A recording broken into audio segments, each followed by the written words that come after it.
Hi friends, എല്ലാവർക്കും കുഞ്ചൂസ് കിച്ചണിലേക്ക് സ്വാഗതം. എല്ലാവർക്കും സുഖമെന്ന് കരുതുന്നു. അപ്പം നമ്മുടെ ഇന്നത്തെ റെസിപ്പി പാലപ്പമാണ്. നമ്മൾ അരി അരയ്ക്കാതെയും കുതിർക്കാതെയും കപ്പി കാച്ചാതെയൊക്കെ നമ്മൾ പെട്ടെന്ന് ഉണ്ടാക്കിയ ഒരു അപ്പമാണ്. നമുക്ക് പെട്ടെന്ന് തന്നെ വീട്ടിലുള്ള ഇൻഗ്രീഡിയൻസ് ഒക്കെ ഉപയോഗിച്ച് ഉണ്ടാക്കാവുന്നതാണ്. നല്ല സോഫ്റ്റാണ്. നല്ല സൈഡൊക്കെ നമ്മൾ സാധാരണ ഉണ്ടാക്കുന്ന പോലെ തന്നെ നല്ല മുരിഞ്ഞു വന്നിട്ടുണ്ട്, ഹോൾസ് വന്നിട്ടുണ്ട്. അത് തന്നെയല്ല, നമ്മൾ ഉണ്ടാക്കുമ്പോഴത്തേന് ഒന്നിലേക്ക് മുട്ടാതെ എല്ലാം നമുക്കിങ്ങനെ വേർവിട്ട് തന്നെ കിട്ടും.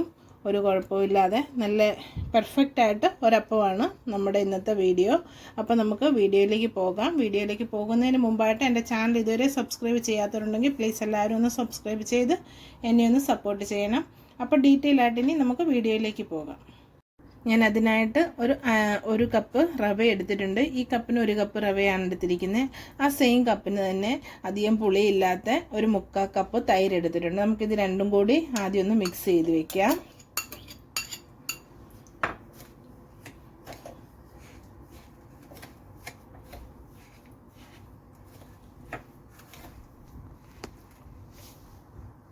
ഇതിലേക്ക് കുറച്ച് വെള്ളം കൂടി ചേർത്ത് കൊടുക്കാം.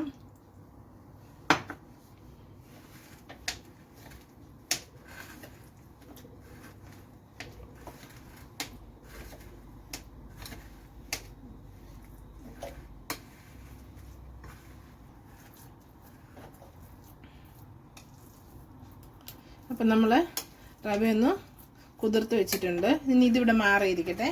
ഞാൻ ഇനി അടുത്തായിട്ട് എടുത്തിരിക്കുന്ന ആ സെയിം കപ്പിന് 1 കപ്പ് അവലാണ് എടുത്തിരിക്കുന്നത്. നമുക്കിനി ഇതൊന്ന് വെള്ളം ഒഴിച്ചൊന്ന് കഴുകിയെടുക്കാം.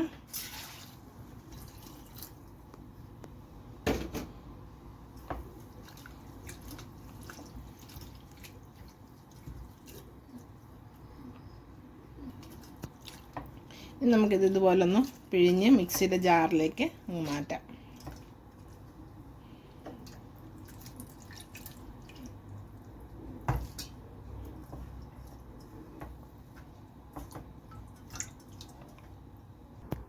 ഇനി നമ്മൾ എടുത്ത് വെച്ചിരിക്കുന്ന റവ ഉണ്ടല്ലോ, അതുകൂടി നമുക്ക് മിക്സിയുടെ ജാറിലേക്ക് ഇട്ട് കൊടുക്കാം.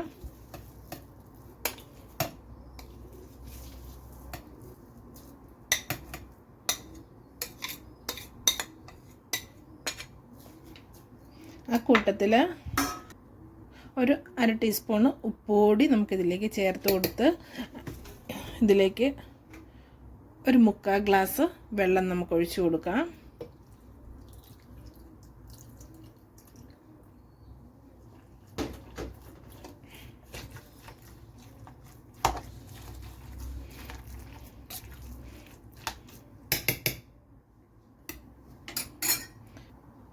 ഇനി നമുക്കിതൊന്ന് അരച്ചെടുത്തുകൊണ്ട് വരാം.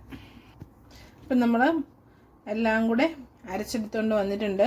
അപ്പം നമുക്കിനി ഇതൊരു പാത്രത്തിലേക്ക് മാറ്റാം.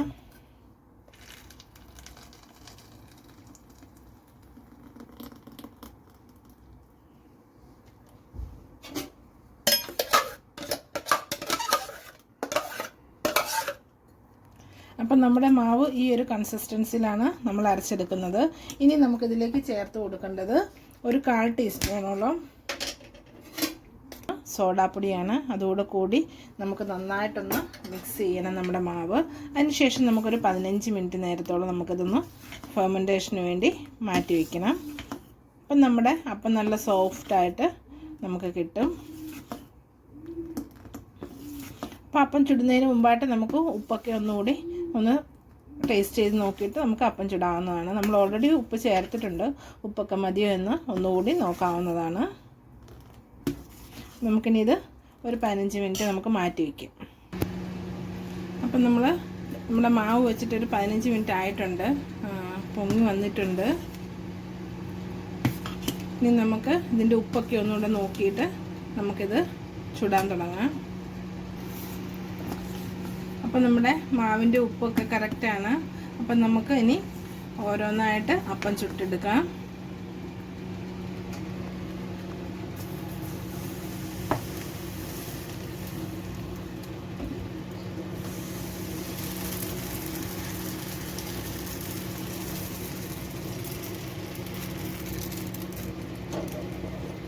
നമുക്കിനി അപ്പം വേകുന്നതിനായിട്ട് 1 മിനിറ്റ് ഒന്ന് അടച്ചു വയ്ക്കാം.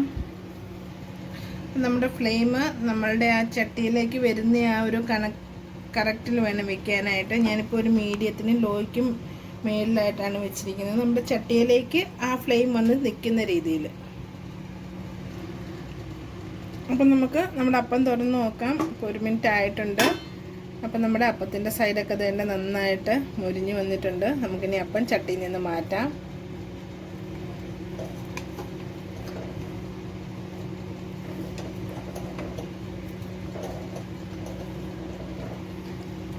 അപ്പം നമുക്ക് അരി അരയ്ക്കാതെയും കുതിർക്കാതെയൊക്കെ നമുക്ക് ഇങ്ങനെ എളുപ്പത്തിൽ നമുക്ക് അപ്പം ചുട്ടെടുക്കാവുന്നതാണ്. നല്ല മുരിഞ്ഞാണ് ഇരിക്കുന്നത്, നല്ല ക്രിസ്പിയാണ്, അതുപോലെ തന്നെ നല്ല സോഫ്റ്റുമാണ്. അപ്പോൾ നമുക്കിതുപോലെ ബാക്കി അപ്പം കൂടി ചുട്ടെടുക്കാം. അപ്പം നമ്മളുടെ അപ്പം എല്ലാം ഞാൻ ചുട്ടെടുത്തിട്ടുണ്ട്. നിങ്ങളെല്ലാവരും ഇതൊക്കെ ഒന്ന് ട്രൈ ചെയ്ത് നോക്കണം. നല്ല ടേസ്റ്റിയാണ്. അത് തന്നെയല്ല, നമുക്ക് പെട്ടെന്ന് നമുക്കിത് വീട്ടിലുണ്ടാക്കാവുന്നതാണ്. നമ്മുടെ വീട്ടിലുള്ള ഇൻഗ്രീഡിയൻസ് മാത്രമാണ് നമ്മളിതിൽ യൂസ് ചെയ്തിരിക്കുന്നത്. നിങ്ങൾക്ക് എൻ്റെ വീഡിയോ ഇഷ്ടമായെങ്കിൽ ഫ്രണ്ട്സിനും ഫാമിലിക്കും ഒക്കെ ഒന്ന് ഷെയർ ചെയ്യണം. ആ കൂട്ടത്തിൽ എൻ്റെ ചാനൽ സബ്സ്ക്രൈബ് ചെയ്യാത്തവരുണ്ടെങ്കിൽ ഒന്ന് സബ്സ്ക്രൈബ് ചെയ്ത് എന്നെ ഒന്ന് സപ്പോർട്ട് ചെയ്യണം. അപ്പോൾ ഇനി പുതിയൊരു വീഡിയോ ആയിട്ട് വരുന്നിടം വരെ എല്ലാവർക്കും നന്ദി.